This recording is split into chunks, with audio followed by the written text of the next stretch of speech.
ونصلي ونسلم على رسوله الكريم. أما بعد فأعوذ بالله من الشيطان الرجيم. بسم الله الرحمن الرحيم.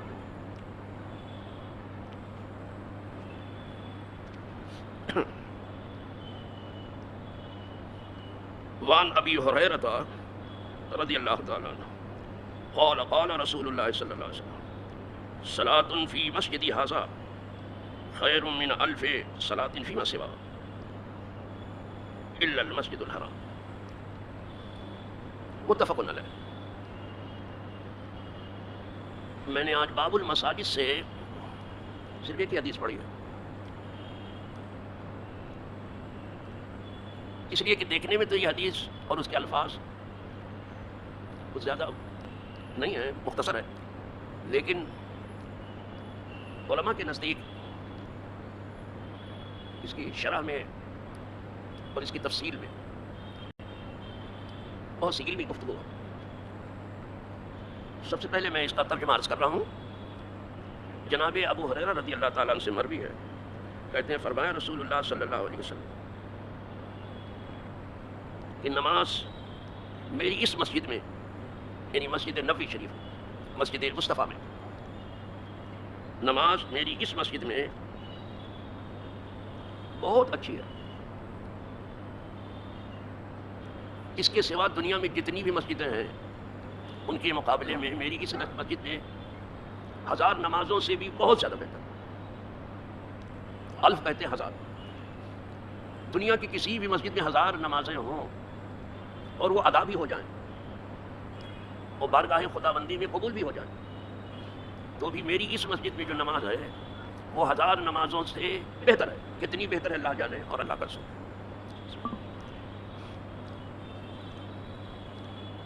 آگے ارشاد فرمایا سوائے مسجد حرام کی، یعنی جو مکے میں ہے.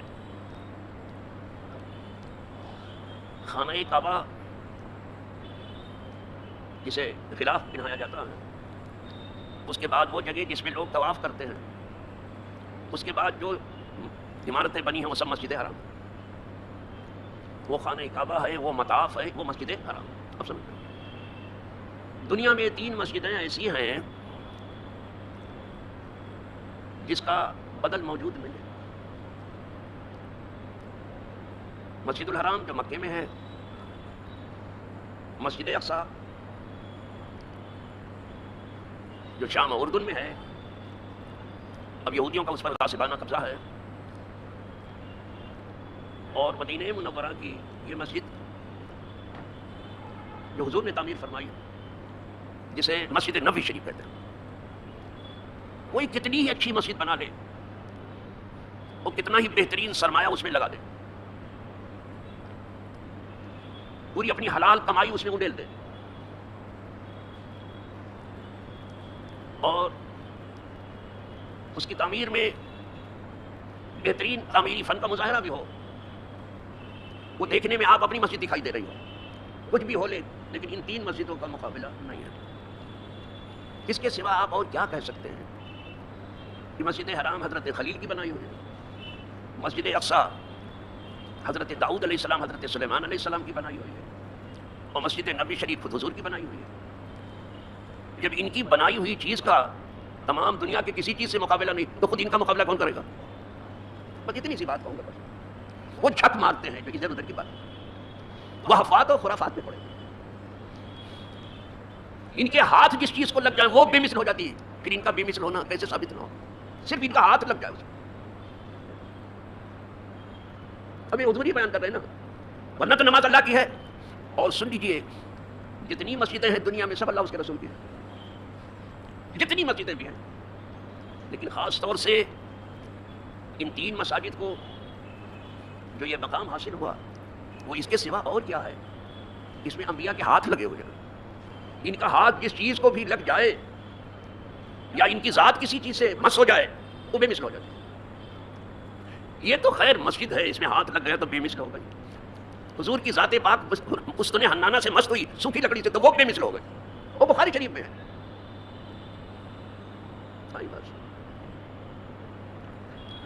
خیر وہ تو لکڑی ہے، بھلے سوکھی لکڑی ہے وہ، لیکن حضور کے لبھائے مبارک جو ہیں وہ حجر اسود سے مس ہو گئے، وہ بھی مثل ہو گئے۔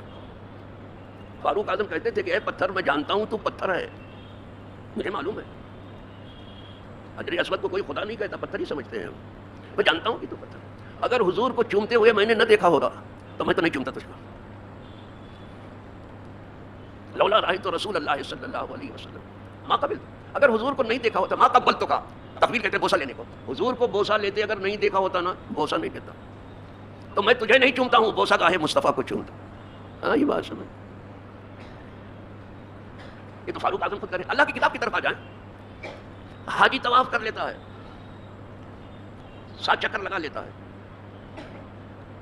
پھر جہاں کی چاہے 2 رکعت نفل پڑھ لے، وہ واجب ہو جاتی ہے۔ طواف کے بعد 2 رکعت پڑھنا واجب ہو جاتا ہے، کہیں بھی پڑھ لو، لیکن خود اللہ نے فرمایا کہ پڑھ لو لیکن جہاں ابراہیم کے قدم ہے وہاں پڑھو۔ سن رہے ہیں؟ فاتخذوا من مقام ابراہیم خلیلا، جو ابراہیم کے کھڑے ہونے کی جگہ ہے وہاں نماز۔ کیوں؟ اس لیے کہ اس جگہ کا جواب ہی نہیں رہا جہاں ان کے قدم پڑ گئے۔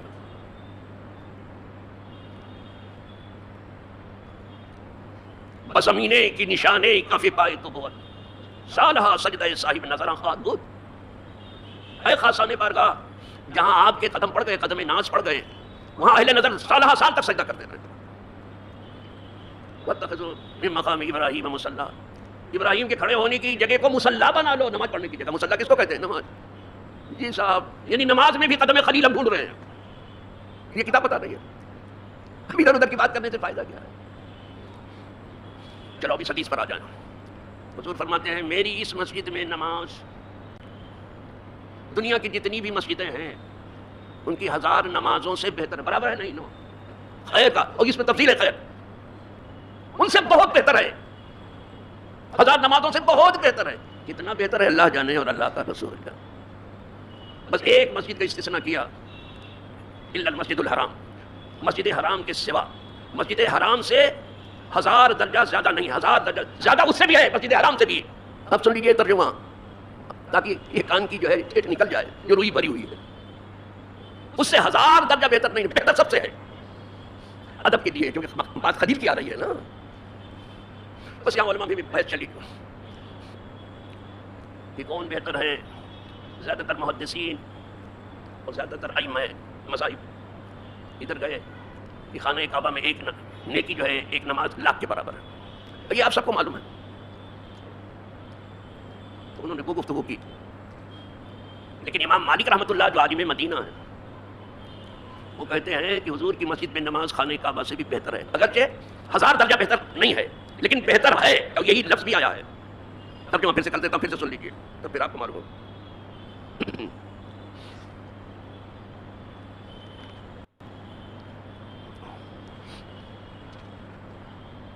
فرماتے ہیں صلاۃ فی مسجدی ھذا، نماز میری اس مسجد میں تمام اور مسجدوں کے مقابلے میں 1000 درجے سے بھی زیادہ بہتر ہے، مسجد حرام کے سوا۔ یعنی مسجد حرام کے لیے 1000 درجے کی بات نہیں آ رہی ہے، لیکن بہتر سب سے ہے۔ یا اس سے 1000 درجہ بہتر نہیں ہے لیکن بہتر ہے۔ یس ادھر ہی گئے امام مالک۔ علماء میں خوب بحثیں چلی اس پر، علمی خوب گفتگو کی، محبت کے ساتھ فقیہانہ انداز میں اور محبانہ طریقہ کار سے خوب گفتگو ہوئی، لیکن امام مالک کسی اس سے بھی بہتر ہے۔ لیکن یہ حضرت خلیل کا ادب ہے، دعا کھولا نہیں حضور نے، کہا مسجد حرام کو چھوڑ تو 1 لاکھ نیکی کا ثواب ملتا ہے، اور یہاں حضور نے 1000 درجہ بہتر بتایا، اور وہ لاکھ کی بات آئی تو جس نے لاکھ کو دیکھا تو اس طرف چلا گیا کہ مکہ افضل ہے۔ یہ عدد کو دیکھا گیا، جس کو کہتے ہیں عربی زبان میں کمیت، اس کی نظر کمیت پر گئی تو مکے کی طرف گیا۔ لوگوں نے کہا ٹھیک ہے یہاں حضور 1000 ہی کی بات کر رہے ہیں، یہ 1000 درجہ بہتر ہے۔ کتنی بہتر ہے؟ 1000 درجہ، بہت بہتر ہے، اسے معلوم نہیں کسی کو۔ تو کبھی کبھی چیز کم ہوتی ہے، ایک ہوتی ہے لیکن لاکھوں میں باری ہوتی ہے، یہ کمیت کی بات ہے، یہ اسے آپ کی سمجھ میں نہیں آئے گا۔ آپ لوگوں میں سے کچھ لوگ ایسے ملیں گے جو انگوٹھی پہنے ہوئے ہیں اور اس میں ایک ہیرا لگا ہوا ہے، ایک ہیرا لگا ہوا ہے، انگوٹھی ایک ہے لیکن اس میں ہیرا لگا ہوا ہے، جس کی تراش و خراش عجیب رنگ پیش کر رہی ہے۔ اور بہت سے لوگوں نے انگوٹھی پہنی ہے، نگ اس میں بھی گڑے ہیں لیکن ہیرا نہیں. تو ایک طرف ہزاروں انگوٹھی، ادھر ایک ہی انگوٹھی ہے، تو کون بہتر ہوگا بتائیے؟ عدد تو ایک ہے، یعنی کمیت ایک ہے، کیفیت زیادہ ہے. تو حضور کی نماز جو ہاں مسجد نبی میں ادا ہوتی ہے، کیونکہ خود حضور ہے، اس کی کیفیت اور ہوتی ہے، تو وہ کیفیت میں زیادہ ہے. ابھی بھی نہیں سمجھ میں، اور آگے چلوں میں آپ کو. یہ ظاہری مثال میں نے دے دی، اس لیے یہ بڑی مشکل سے کچھ لوگوں کے حلق کے نیچے بات کرتا. ایک دن حضور آرام فرما تھے اور آسمان پر ستارے سے پھیلے ہوئے تھے. سرکار نے ایک نظر فرمائی اور فرمایا او عمر کی نیکیاں ستاروں کی طرح سے یعنی انگنت ہیں. یہ دو وزیر ہیں حضور کی دنیا میں، صدیق و فاروق، دو اسی دنیا میں ہیں اور دو آخرت میں بھی ہیں. یعنی آسمانوں پر دو ہیں، زمین پر بھی دو وزیر ہیں، دو آسمانوں پر بھی ہیں، وہ جبریل و میکائیل ہیں. 4 وزیر ہیں حضور.